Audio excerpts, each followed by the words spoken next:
maglinis pala tayo ng lagayan ng aking mga crayfish, no.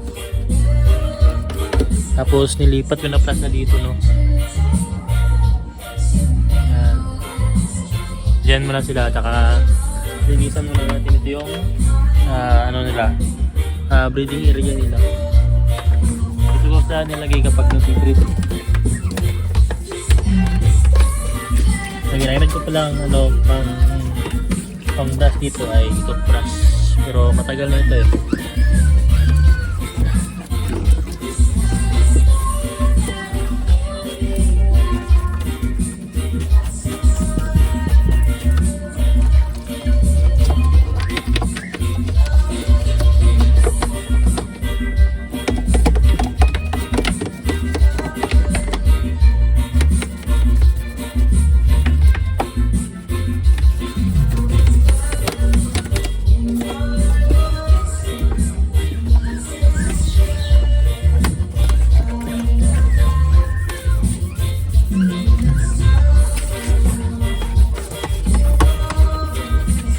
Tapos babalikan ko kayo kasi mahirap kapag isa lang kami ginagamit ko.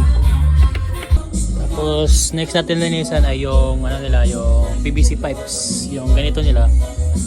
Yan. Kasi malumot na oh. Namin ng lumot, tapos napaka ano na, napaka slimy. Yan, ganun.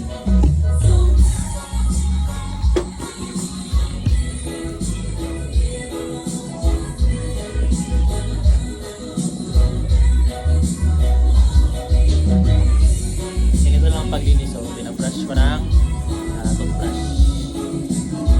Pero hindi mo ito ginagamit ng toothbrush ha. Luma na ito, luma.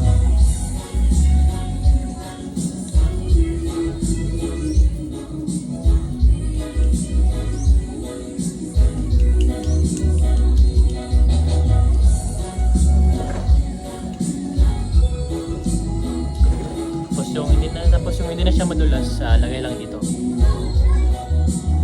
Yung ganun lang.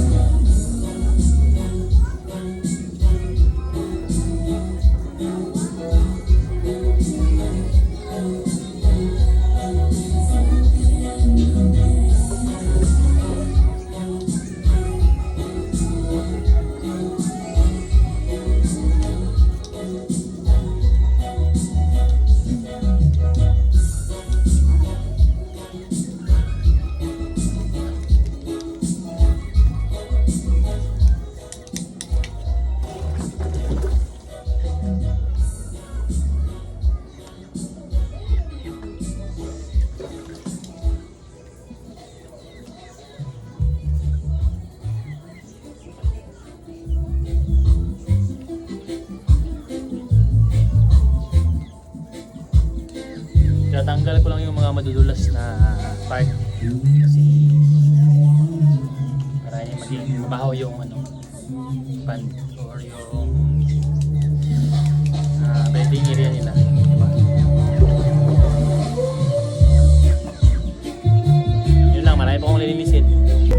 So ayun no, tapos na tayo maglinis ng kanilang tirahan. Yun, tingnan nyo, napakasaya nila, diba? Yun. Ito sila.